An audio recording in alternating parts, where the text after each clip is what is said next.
Friends, मैं आपके सामने हाजिर हूँ संडे की कहानी लेकर और आप सभी का बहुत बहुत स्वागत करती हूँ। और आज की कहानी जो है वो इस कहावत पे आधारित है कि कर भला तो हो भला। जब आप भला करते चलते हैं तो ईश्वर आपका भला करता है। तो अपने रास्ते को भलाई के कार्य पे, भलाई के रास्ते पे लगा दिया जाए तो हमारा निश्चित भला होगा। अगर हम बुरा करेंगे तो बुरा होगा।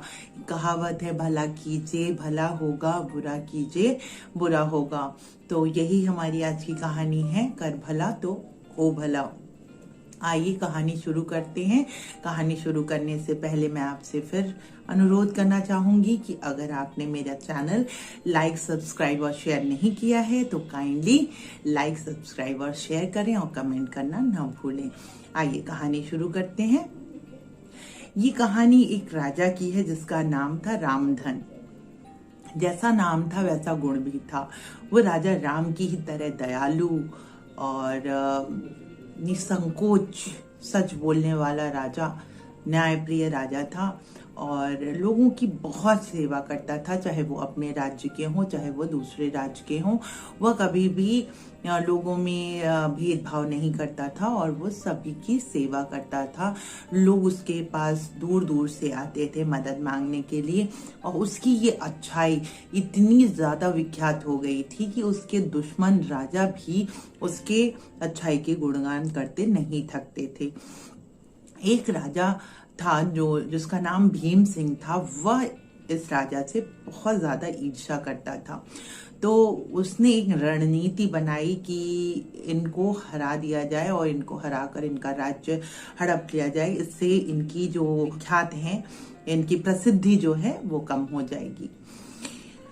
तो उसने एक रणनीति बनाई और एक दिन अचानक ही राजा रामधन पे आक्रमण कर दिया और इतनी तीव्रता से और इतनी अचानक इसने हमला किया था भीम सिंह ने कि राजा अपने आप को तैयार नहीं कर पाए थे और इस कारण रामधन राजा जो है वो हार गए और हार कर वो जंगल में चले गए शरण लेने के लिए। अब जब वो जंगल में चले गए और भीम सिंह ने उनके राज्य पर पूरा आधिपत्य कर लिया और भीम सिंह ने सोचा कि मैं जब यहाँ का राजा बन जाऊंगा तो लोग मेरी जय जयकार करेंगे, मेरे गुणगान गाएंगे। लेकिन ऐसा नहीं हुआ। उनके हार जाने के बावजूद भी लोग उनके अच्छाई का गुणगान करना लोगों ने नहीं छोड़ा। वो उनके अच्छाई का गुणगान करते रहे और इससे भीम सिंह को बहुत बहुत क्रोध आया और उसने घोषणा करवाई कि जो भी राजा रामधन को लाएगा उसको 10,000 सोने की स्वर्ण मुद्राएं दी जाएंगी। अब लोग राजा रामधन की तलाश में घूमने लगे, लेकिन अभी भी उनकी प्रसिद्धि कम नहीं हुई थी और राजा रामधन तो जंगल में भटक रहे थे। भटकते भटकते एक दिन उन्हें एक राहगीर मिला। राहगीर ने पूछा, क्या भाई तुम इस प्रांत के ही लगते हो, तो क्या मुझे तुम राजा रामधन के राज्य का रास्ता बता दोगे? तो उन्होंने कहा, तुम्हें रामधन राजा से क्या काम है? तो उसने बताया कि मेरा पुत्र जो कि बहुत बीमार है और अभी तक मैंने उस पर अपना सारा धन खर्च कर दिया है और अब मेरे पास धन नहीं बचा है। तो मैंने सोचा राजा रामधन जो कि सबकी सहायता करते हैं उनसे जाकर मदद मांगू, उनसे मुझे सहायता जरूर मिलेगी और इस तरीके से मैं अपने बेटे को बचा सकूंगा। राजा रामधन ने उस राहगीर को लिया और भीम सिंह के राज दरबार में जाकर उपस्थित हो गए। जब वहां के मंत्री, सेनापति सभी ने देखा और भीम सिंह ने देखा तो वो बहुत चक्का हो गया।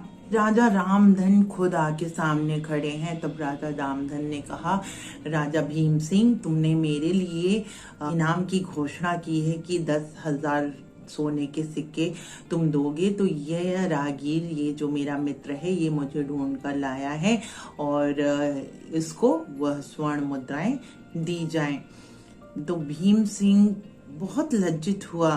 उसे राजा के व्यवहार को देखकर अपने ऊपर इतनी शर्म आई कि उसने राजा से क्षमा मांगी और कहा कि हे राजन, आज के बाद आप जैसा मार्ग दिखाएंगे, जैसा आप मुझे बताएंगे, जैसा आप मुझे प्रेरणा देंगे, जैसा आप मेरा मार्गदर्शन करेंगे, मैं उसी राह पर चलूंगा और मैं आपका सारा राजपाट आपको वापस करता हूँ। आप जैसा महान दानी पराक्रमी पुरुष मैंने पहले कभी नहीं देखा।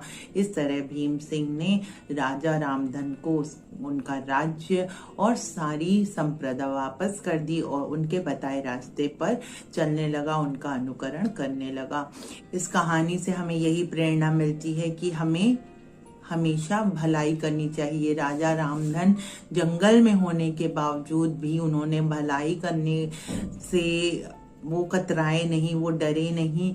वह उस राहगीर को लेकर भीम सिंह के राज्य में आ गए और वहां पर भी उन्होंने अच्छा काम किया और उसको देखते हुए भीम सिंह के मानस पटल पर अच्छाइयों का आवरण आ गया और वो जो गलत रास्ते पे चल रहा था वो सही रास्ते पे चलने लगा।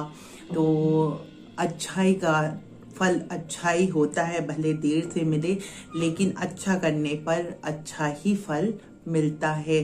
कर भला तो हो भला, यही उद्देश्य है जीवन का, यही सही राह है। अगर हम भलाई की राह पे चलेंगे तो हमारा भला वो ईश्वर खुद करेगा। तो उम्मीद करती हूँ ये कहानी भी आपको पसंद आई होगी, और अगर आपको पसंद आई है तो लाइक शेयर सब्सक्राइब ज़रूर करें और कमेंट करना ना भूलें।